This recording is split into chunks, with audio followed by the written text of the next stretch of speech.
Hey everybody, this is chapter 5 of Animal Farm. As winter drew on, Molly became more and more troublesome. She was late for work every morning and excused herself by saying that she had overslept, and she complained of mysterious pains, although her appetite was excellent. On every kind of pretext, she would run away from work and go on to the drinking pool, where she would stand foolishly gazing at her own reflection in the water. But there were also rumors of something very serious. One day, as Molly strolled bitterly through the yard, flirting her tail and chewing at a stalk of hay, Clover took her aside. "Molly," she said, "I have something very serious to say to you. This morning I saw you looking over the hedge that divides Animal Farm from Foxwood.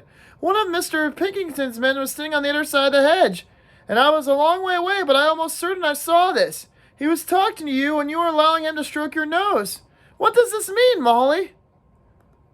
"Oh, he didn't! I wasn't! It isn't true!" cried Molly, beginning to prance about and paw the ground. "Molly, look me in the face! Do you give me your word of honor that the man was not stroking your nose?" "It isn't true!" repeated Molly, but she couldn't not look at Clover in the face, and that next moment she took her heels and galloped away down the field. A thought struck Clover. Without saying anything to the others, she went to Molly's stall and turned over the straw with her hoof. Inside, under the straw, was a little pile of lump sugar and several bunches of ribbons of different colors. 3 days later, Molly disappeared. For some weeks, nothing was known of her whereabouts, and then the pigeons reported that they had seen her on the other side of Willingdon. She was between the shafts of a smart dog cart, painted red and black, which was standing outside a public house. A fat, red-faced man in cheek breeches and gaiters, who looked like a publican, was stroking her nose and feeding her with sugar. Her coat was newly clipped, and she wore a scarlet ribbon around her forelock. She appeared to be enjoying herself, so the pigeons said none. None of the animals ever mentioned Molly again. In January, there came a bitterly hard weather. The earth was like iron, and nothing could be done in the fields. Many meetings were held in the big barn, and the pigs occupied themselves with planning out the work for the coming season. It had come to be accepted that the pigs, who were manifestly cleverer than the other animals, could decide all the questions of the farm policy, though their decisions had to be ratified by a majority vote. This arrangement would have worked well enough if it had not been for the disputes between Snowball and Napoleon. These two disagreed pretty much about every point where a disagreement could possibly be made. If one of them suggested sowing a bigger acreage of barley, the other one would demand a bigger acreage of oats. And if one of them said such a field was just right for cabbages, the other would declare that field was useless for anything except for roots. Each of them had their own following, and there were some violent debates. At the meetings, Snowball often won over the majority with his brilliant speeches, but Napoleon was better at canvassing support for himself in between times. He was especially successful with the sheep. Of late, the sheep had taken to bleating, "4 legs good, 2 legs bad," both in and out of season, and they often interrupted the meeting with this. It was noticed that they were especially liable to break into 4 legs good, 2 legs bad at crucial moments in Snowball's speeches. Snowball had made a close study of some back numbers of the farmer and the stock breeder, which he found in the farmhouse, and was full of plans for innovations and improvements. He talked learnedly about the field drains, silage, and basic slag, and had worked out a complicated scheme for all the animals to drop their dung directly into the fields, at a different spot every day, to save labor or cartage. Napoleon produced no schemes of his own, but said quietly that Snowball would come to nothing, and seemed to be biding his time. But of all their controversies, none was so bitter as the one that took place over the windmill. In the long pasture not far from the farm buildings, there was a small knoll which was the highest point of the farm. After surveying the ground, Snowball declared that this was the right place for a windmill, which could be made to operate a dynamo and supply the farm with electrical power. This would light the stalls and warm them in winter, and would also run a circular saw, a chaff cutter, and a mangle slicer, and an electric milking machine. The animals had never heard of anything of this kind before, for the farm was an old-fashioned one, and had only the most primitive machinery. They listened in astonishment while Snowball conjured up pictures of fantastic machines, which would do their work for them while they gazed at their ease in the fields of improved their minds with the reading of the conversation. Within a few weeks, Snowball's plan for the windmill were fully worked out. The mechanical details came mostly from 3 books which had belonged to Mr. Jones. 1,000 useful things to do around the house, every man in his own bricklayer, the electricity of the beginners. Snowball used all this as a study, to study the shed, which had once been used for the incubators, and had a smooth wooden floor suitable for drawing on. He was closeted there for hours at a time, with his books held open by a stone, and with a piece of chalk gripped between his knuckles of the trotter. He would move rapidly to and fro, drawing in line after line and uttering little whimpers of excitement. Gradually, the plans grew into a complicated mass of cranks and cogwheels, covering more than half the floor, which the other animals found completely unintelligible, but very impressive. All of them came to look at Snowball's drawings at least once a day, and even the hens and ducks came and were at pains not to tread on the chalk marks. Only Napoleon held aloof. He had declared himself against the windmill from the start. One day, however, he arrived unexpectedly to examine the plans. He walked heavily around the shed, looked closely at every detail of the plans, and snuffed at them once or twice. Then stood for a little while, contemplating them out of the corner of his eye. Then suddenly he lifted his leg, and he urinated all over the plans. Then he walked out, without uttering another word. The whole farm was deeply divided on the subject of the windmill. Snowball did not deny that to build it would be a difficult business. Stone would have to be carried and built up into the walls. Then the sails would have to be made, and after that there would be need for dynamos and cables. How these would be procured, Snowball did not say, but he maintained that it would be all done in a year. And thereafter, he declared, so much labor would be saved that the animals would only need to work 3 days a week. Napoleon, though, on the other hand, he argued that the great need at the moment was to increase food production, and that if they wasted time on a windmill, they would all starve to death. The animals formed themselves into 2 fractions under the slogans, "Vote for Snowball and a 3-day week," or "Vote for Napoleon and full manger." Benjamin was the only animal who did not side with either faction. He refused to believe either that food would become more plentiful or that the windmill would save more work. Windmill or no windmill, he said, life would go on just as it had always gone on, and that is, it would go on badly. Apart from the disputes over the windmill, there was also the question of the defense of the farm.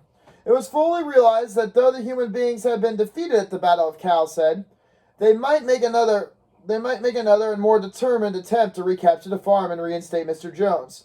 They had all the more reason for doing so because the news of the defeat had spread across the countryside and made animals on neighboring farms more restive than ever. As usual, Snowball and Napoleon were in disagreement. According to Napoleon, what the animals must do to procure firearms and train themselves in the use of them.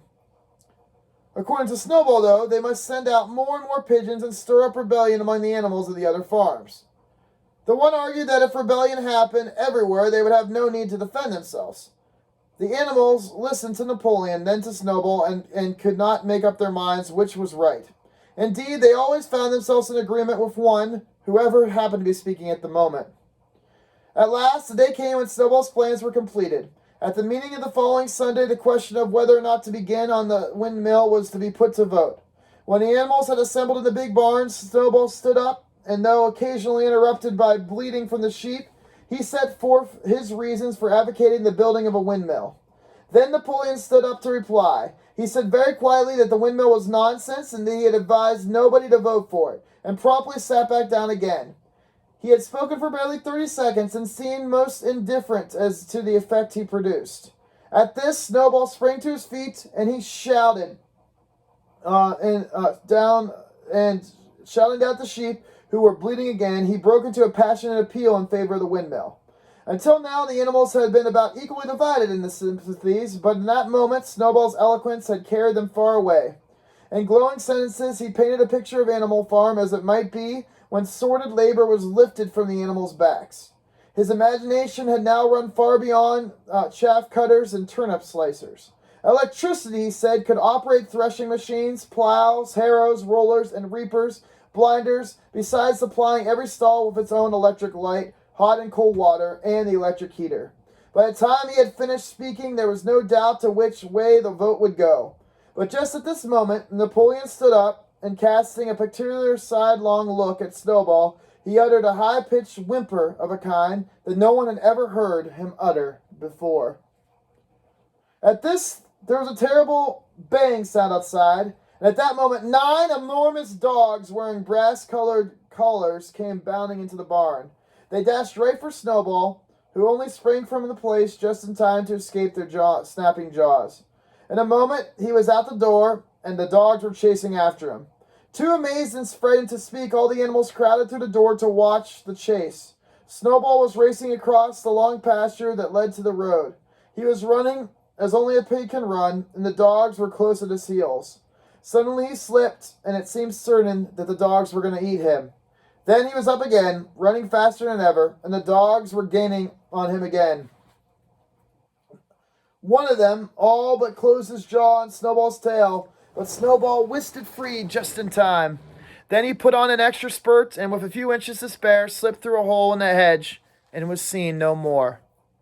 Silent and terrified, the animals crept back into the barn.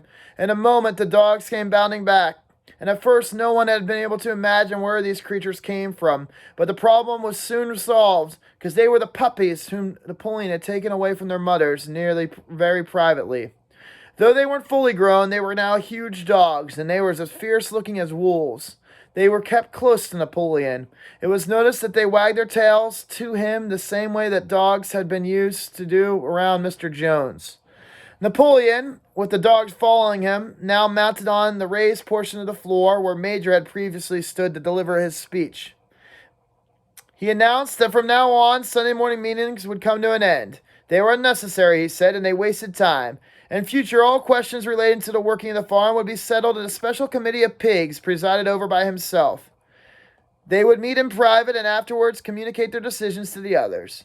The animals would still assemble on Sunday mornings to salute the flag, sing Beasts of a Nation, and receive their orders. But there would be no more debates. In spite of the shock that Snowball's expulsion had given them, the animals were dismayed by this announcement. Several of them would have protested if they had found the right arguments. Even Boxer was vaguely troubled. He set his ears back, shook his forelock several times, then tried to marshal his thoughts. But in the end, he could not think of anything to say. Some of the pigs themselves, however, were more articulate. 4 young porkers in the front row uttered shrill squeals of disapproval, and all 4 of them sprang to their feet and began speaking at once. But suddenly the dogs sitting around Napoleon let out a deep, menacing howls, and the pigs fell silent and sat down again. Then the sheep broke out into their tremendous bleating, 4 legs good, 2 legs bad, which went on for nearly a quarter of an hour and put an end to any chance of any further discussion. Afterwards, Squealer was sent around the farm to explain the new arrangements to the others. Comrades, I trust that every animal here appreciates the sacrifice that Comrade Napoleon has made and the extra labor upon himself. Do not imagine, comrades, that leadership is a pleasure. On the contrary, it is deep and heavy responsibility. No one believes more firmly than Comrade Napoleon that all animals are equal. He would be only so happy to let you all make your decisions for yourselves. But sometimes you might make the wrong decisions. Comrades, and then where would we be? Suppose we had decided to follow Snowball with his moonshine on windmills. Snowball, who, as we all know now, was no other than a criminal. Wait, he fought bravely at the Battle of Cow's Head, said somebody. Bravery is not enough. Loyalty and obedience are more important. And as to the Battle of Cow's Head, I believe that the time will come when we shall find that Snowball's part in it was much exaggerated. Discipline, comrades, iron discipline. That is the watchword for today. One false step and our enemies would be upon us. Surely, comrades, that you do not want Jones back, right? Once again, this argument was unanswerable. Certainly the animals didn't want Jones back. If the holding of debates on Sunday mornings was liable to bringing Jones back, then the debates must stop immediately. Boxer, who had now had time to think things over, voiced the general feelings by saying, "If Comrade Napoleon says it is, it must be right."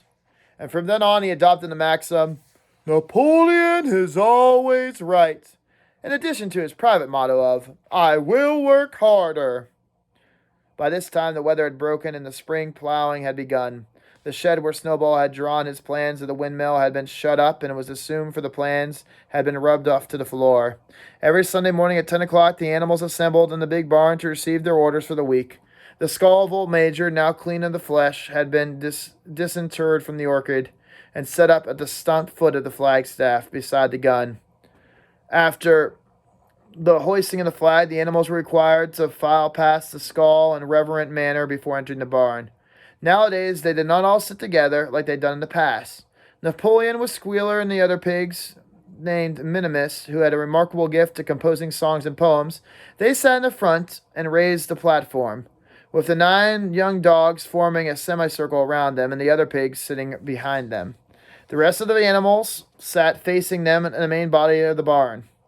Napoleon read out the orders for the week in a soldierly style, and after singing of Beasts of the Nation, all the animals dispersed.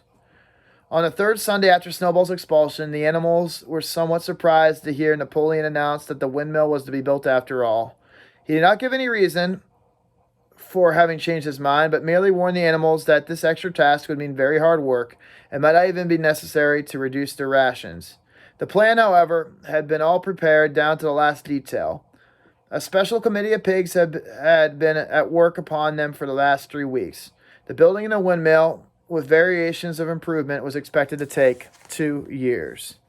That evening, Squealer explained privately to the other animals that Napoleon had never in reality been opposed to the windmill.